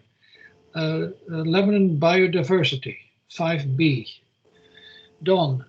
So I've done retreatments of the Japanese knotweed at the Tickner property, which looks to be pretty successful. I checked it out after about 3 weeks after it had been done. I've also done the Baker Crossing area. I looked at it today, and I think there are a number of spots that I missed. It's getting harder to find the Japanese knotweed at Baker Crossing, which is good because when I first started, it was a total monoculture there with nothing but. So hopefully we've knocked it back a bit more, but these things are ongoing yearly things to be kept at. And I don't know, Sarah, do you have anything else from biodiversity? No, just that is it worth mentioning that I've found a rare plant on the Tickner property that may not be so rare locally? It's a weed I pull out of my yard all the time. So nothing else to report. Very neat. Good for you. Yeah. So this is Mark, a quick one that it was brought to my attention, and it kind of combines with if volunteers looking for a project or commission members looking for a mini project is, and it sounds like Dawn would be aware of this and Sarah maybe is aware of this. There's a rare threatened or endangered plant species in the entrance of Goodwin Conservation Area, and that's sort of being crowded. I guess it didn't even grow or bloom this year because the knotweed has sort of swallowed it up. So Which that would be entrance? the western entrance. So coming in from the Stores Park area, the ski area. Yeah. So somewhere in there, because there, Yeah. Tom Linnell for years used to tackle some of that knotweed, and so I don't know if that's Rick Vanderpool is the one who brought it to my attention when we were talking about invasive species and whether you send the public out just kind of aimlessly pulling buckthorn. Does it have any effect? Are you getting ahead? And we're both sort of in agreement where you're so much better off directing them to a targeted spot that you actually could make a difference. And so here, again, the species, plant species didn't grow this year because it's been shaded out. So if someone was to clear a 10-foot area or something like that, there'd be a chance, and kind of try and maintain that. So that's kind of eventually, I guess, for Barbara Harai, we should have that on our little project list too. Project list, yep. Well, I wanna thank- Did Rick recommend that be cleared for that purpose? Rick Vanderpool? Yeah, it wasn't like he called me up out of the blue and said, "Hey, you got to get someone out there." It was more of, we were talking about engaging volunteers Is this- to eradicate invasive species. Was He this said, relative to the barren strawberry occurrence there? That sounds pretty familiar. Do Okay. you know where it is?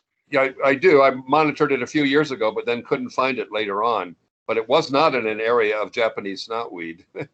and actually, that plant requires some degree of shade to grow. So I have to be kind of careful of that. But anyway.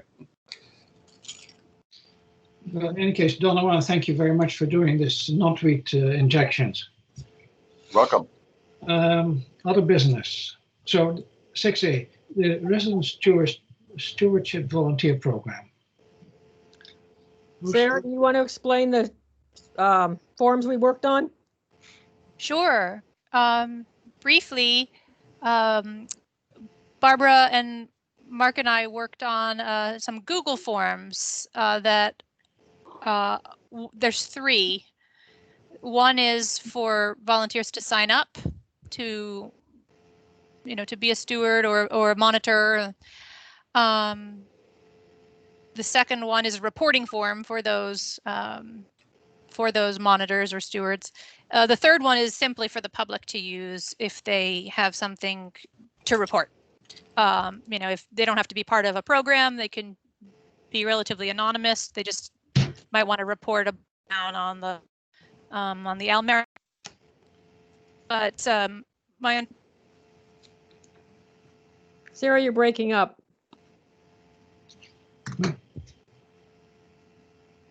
Well,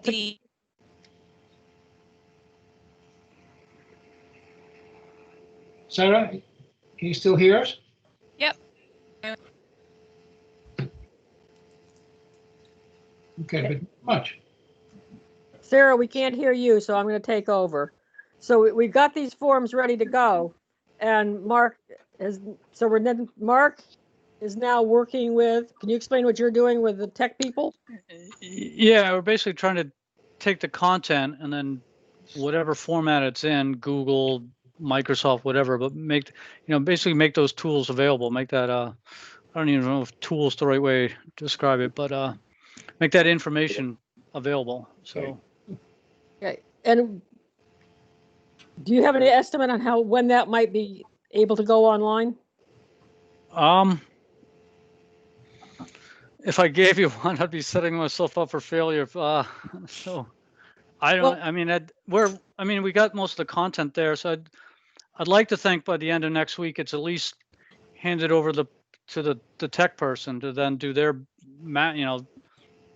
get on their to-do list. So Okay. the actual. The reason I was asking is if this is going to be a couple months before it gets going, then maybe we should just take the Google form we have and send it to specific volunteers so that they can sign up. Because right now, for instance, in Farnham Hill, we've got 3 people interested, but nobody has signed up for specific trails.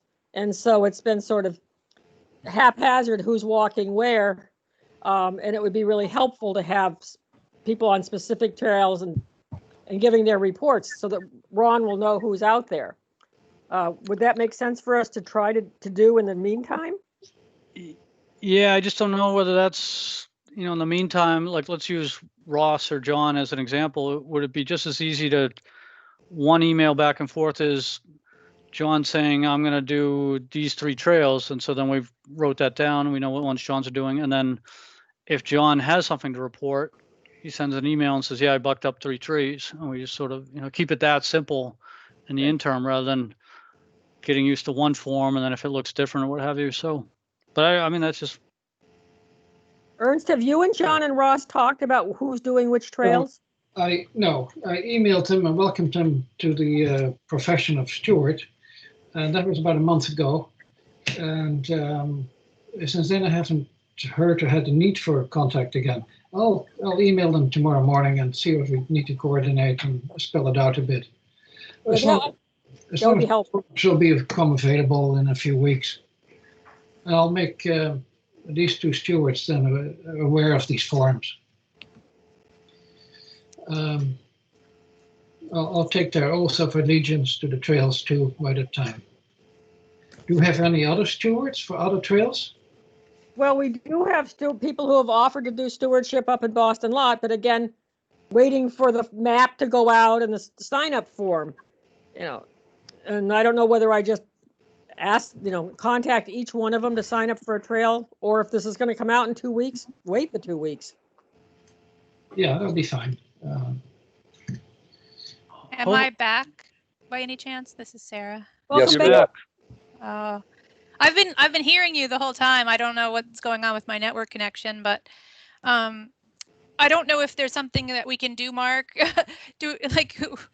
I know Darla had already emailed Sean Mulholland. It just seems like it's very frustrating and not very encouraging when we can't get something on the website. When it takes a month to get something on the website, and as I've mentioned in the past, it's going to be a problem if we can't change this form on the fly. And so I'm wondering if we need to just go off the city and create a separate website that doesn't involve the City of Lebanon's official website to manage this, because it's glacially slow, and I don't want to give you more work, and I just hoping that there's a more straightforward solution, instead of us creating a form and then having Melanie have to recreate it. It just seems like a very inefficient system. Yeah, let me aim for at least getting it in her hands by the middle of next week, and then we'll be able to see where it stands. Whether she says, I won't be able to do this till February. Can I put it directly in her hands, or is that not the right protocol? Yeah, probably not. They wanted to go to staff. Okay. Well, do you think that we're handicapped by having City Hall offices in the bank building on the 3rd floor? The technology will not be up to date and so on, and everything will improve once we move back into City Hall. No, that hasn't had any effect at all. But I thought you were gonna, if you would cut your sentence in half and said, "Do you think we're handicapped by working with City Hall?" But anyhow, no, there's a lot of. I mean, the upshot of it is this. Much smaller communities don't have that IT departments, what have you. So their only option is to kind of create their own websites and do their own tools and forms or what have you. The city, because we do have the IT department, but it's more than just having the IT department. It's primarily driven by, we've got experience with volunteers hosting websites, and then those volunteers moving to Maine, and we have these ghost websites, and no one can contact no one. So it's there's sort of there is a bit of a rhyme or reason to keeping it flowing to the people that are, I guess, more accountable, or if that makes sense.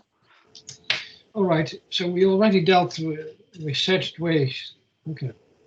We segued into 6B with the web page update. So we can go to Wild About Lebanon, 6C. Anything going on there? There is actually. So the program's suspended in terms of leading tours, and it doesn't sound like that's being resurrected. Maybe not even in 2020. So, but the Upper Valley, not the Trails Alliance, Upper Valley Land Trust is they're hoping to put out a flyer. I was pretty surprised that they want to mail this flyer to apparently all the Lebanon residents, what have you. So it's kind of I've reviewed the flyer, and there's 4 or 5 selected hikes, and just saying, get out and hike. Here's some beautiful trails that you may not be aware of. So that's totally, they cooked up that effort. I wasn't really involved at the beginning, and I think it's great. I had a couple of concerns with it just being paper, and it's challenging to be able to provide the information that we provide in a digital blast, where like it's very a little bit of piece of paper trying to describe where that trailhead is pretty challenging, as opposed to having a link to where the map is. So, but anyhow, all in all, it's a good project. This flyer pertains just to Lebanon? It does, yeah. So it's basically kind of like the Wild About Lebanon program gone to a mailing, and encouraging folks to go on their own rather than being led on hikes. They did send out a mailing earlier before the COVID thing started about Wild About Lebanon. Listed a bunch of hikes. Oh, did it? Okay, Yeah. good. So I don't think it's the first time they've done that. Well, maybe since I am the only trustee on their board from Lebanon, and there are 18 or 19 board members, maybe that paid off. All right. Never mind. The Lost Fund update.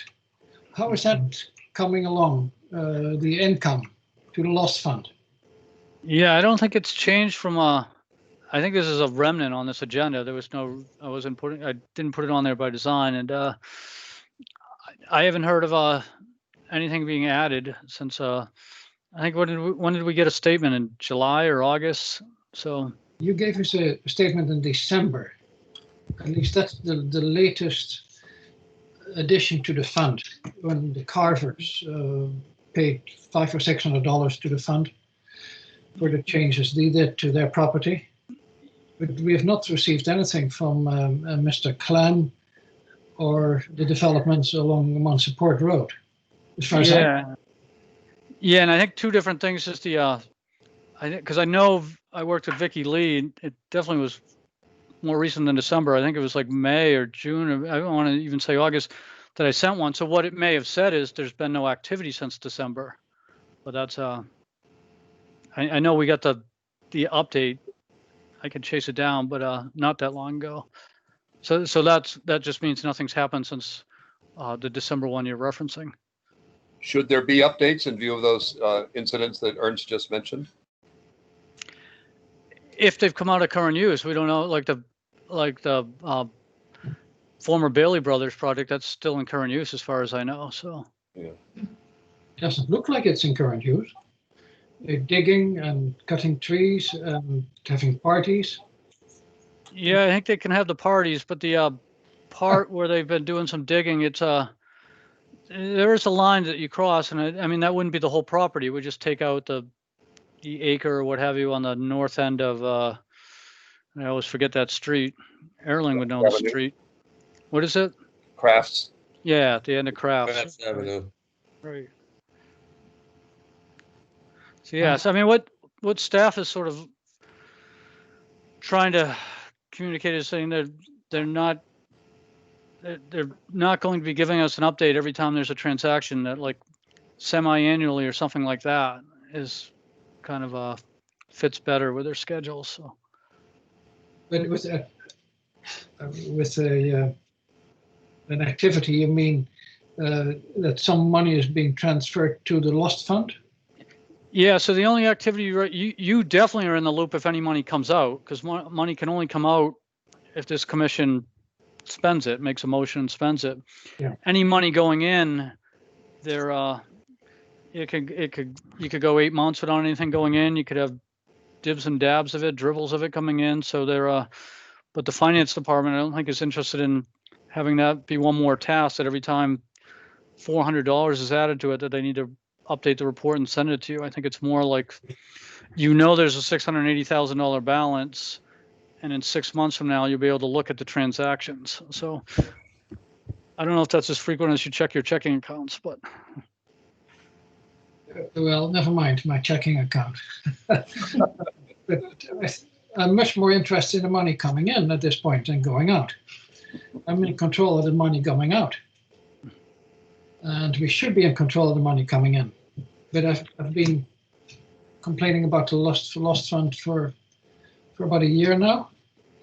Yeah, and again, maybe I'm stumbling with the terminology, but so we're not in control of it coming in. We don't go out and say, hey, you owe us money, hey, you're out of current use. That's all the assessor. So our only engagement is really, it's just sort of is sort of watching the transactions. So we don't need to be we're not tasked with the role of identifying a property that came out and driving around and seeing, hey, there's some change here or there. That's someone already has that sole responsibility. So all we do is sort of keep an eye on the balance.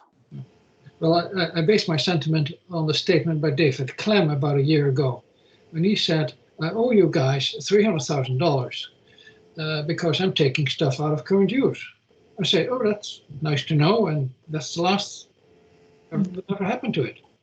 Yeah, I'm pretty sure it was, I will owe you. So I don't think, if he owed it now, there's someone who'd be calling him up and saying, get out your checkbook. So. Yeah, Ernst, you could go ask the assessor. I did. And he said, well, I'll go by there and make a percentage-wise assessment. Any case, that is the last we talked. And the same for the properties along One Support Road. They're obviously coming out of current use. Okay. Yeah, well, I mean, a couple of them, one of them is being discussed right now, so they may or may not get their planning board approval. So coming out of current use might be a year or two down the road. Okay. As long as we keep an eye on it. Yeah, you definitely want to. Yeah, I'm definitely not trying to like keep it on the back burner. You definitely want to see the transactions, but Yeah. I think it's sort of a balance of, we have to be patient as to when they happen. Along the same line of thought, I added 6E, intent to cut. So harvests of wood trees. The city again gets a notice of intent to cut.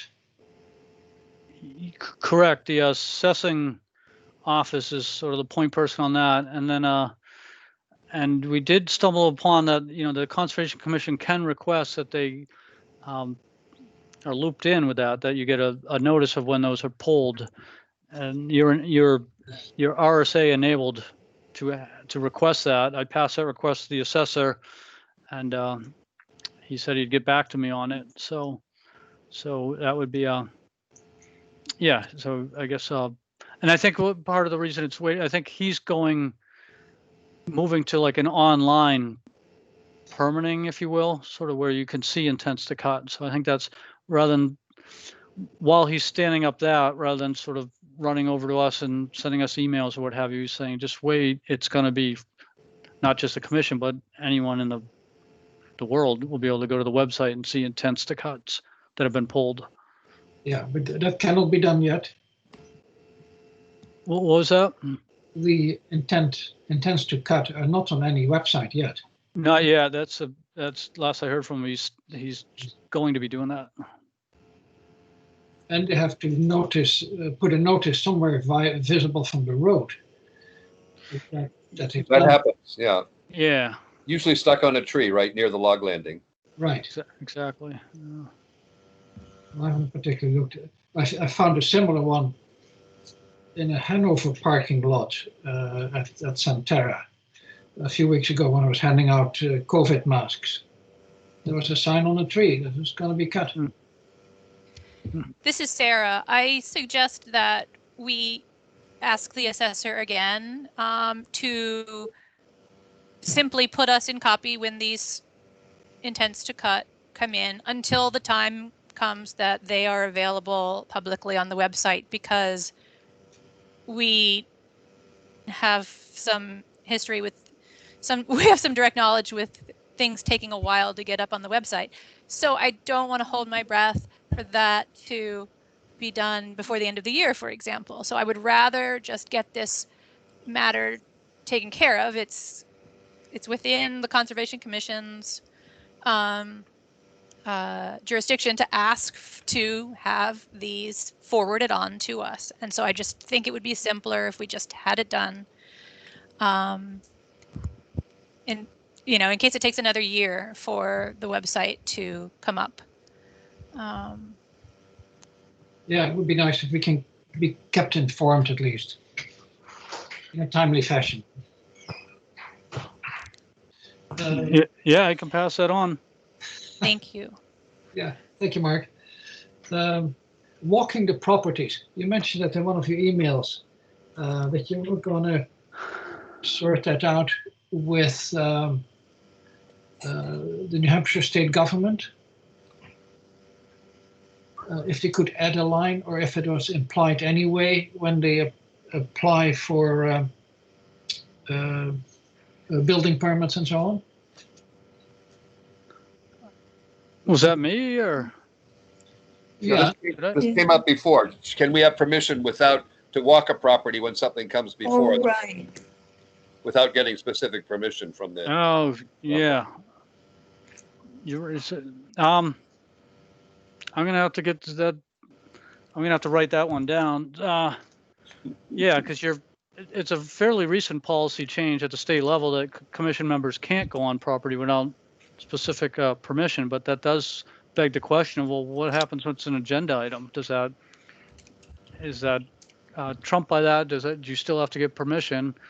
And if so, what if no one answers their phone? So there's sort of a potential conundrum there. That may have to wait another month. All right. Because they also pushed the deadlines a lot earlier. The legislators who did this last term. And we can't change it unless we can take over everything. So once it's in there. Interesting.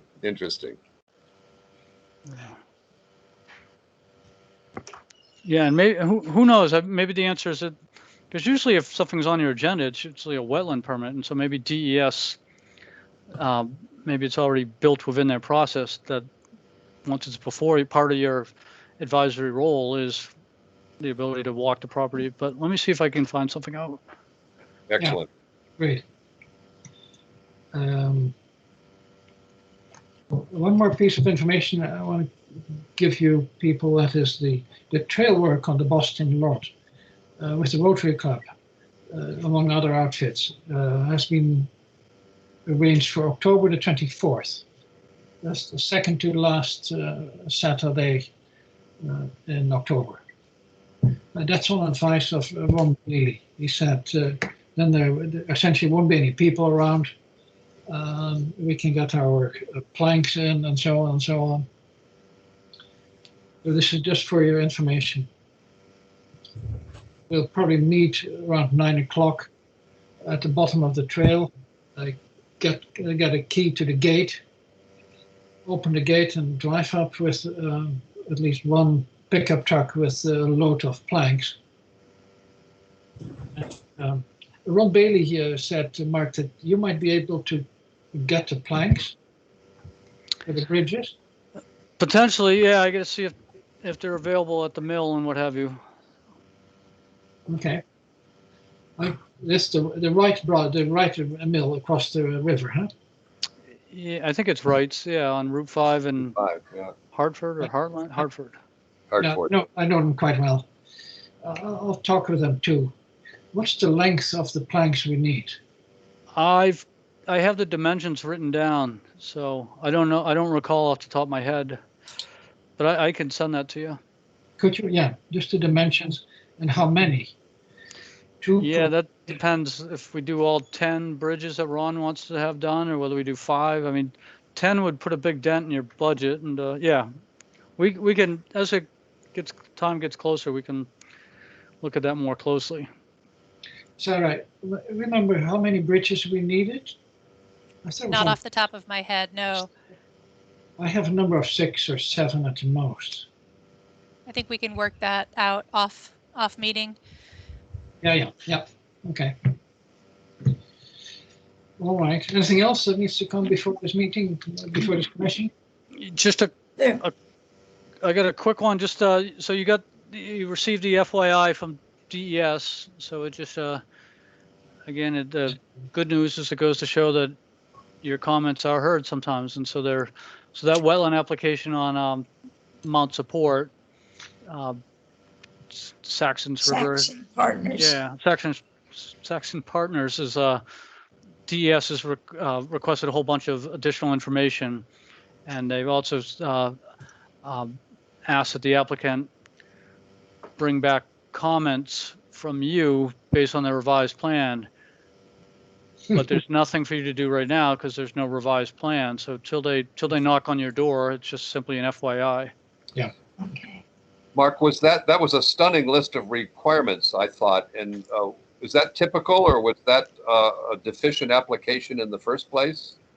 I think it's kind of a complex sort of that intermittent stream going into a hard channel proposal and all that. I think it could be a reflection of that. And I think I've went down the comments 2 or 3 times. So mainly looking for like, is there anything we need to be doing? Yeah. And so I skimmed through it. So I don't know if, even though, like you said, there was a 18 or 19, whatever the number was, I don't know if they were kind of basic ones that just, whatever, they happen to be there. I don't know. So. Well, a lot of it related to historical filling that had been done before, which I think hadn't been addressed in the original application.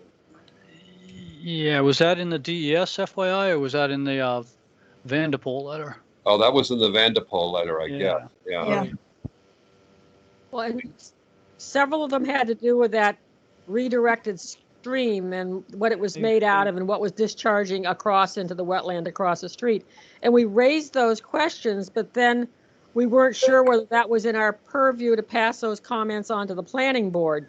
Yeah. And I talked to somebody on the planning board who said that they find it very helpful when we raise those kinds of questions, even if it is within their area, because it sort of gives them a heads up of things that they might miss. Excellent. That's good to hear, Barbara. Yeah. Sarah and I sorted And at they were least that. also asking about the amphibian passage. Pardon? Right. Yeah. And I think it has to do with that whole kind of that stretch that was just described, including amphibian passage through that stretch. And so. All right. Mark, thank you for all your good work and keeping us straight on the rails here. Yeah, it's this is a record, right? And the irony being, it's the meeting that Darla is not here. Well, You can tell her. she's not following us on email. I don't know what she's doing. I think she had surgery today. I don't think she's yeah. going to be following our meeting. All right, I'll entertain a motion to adjourn this meeting, and we have our next meeting then on October. But I, October before the motion goes on, can I mention 2 things Yes, please. really quickly? One, it's the entire month of September, I think, is going to be a source to see cleanup instead of a one day or a weekend long event. And so if anybody wants to work with a small group of friends or family or neighbors and do any cleanups, I think they're encouraging people to create their own little groups to clean up. At least the Connecticut. I don't know if this extends to the Muskoma as well. Will they be sending out some kind of information on that, and where we would put, if we find tires, where we would put the tires for pickup and things like that?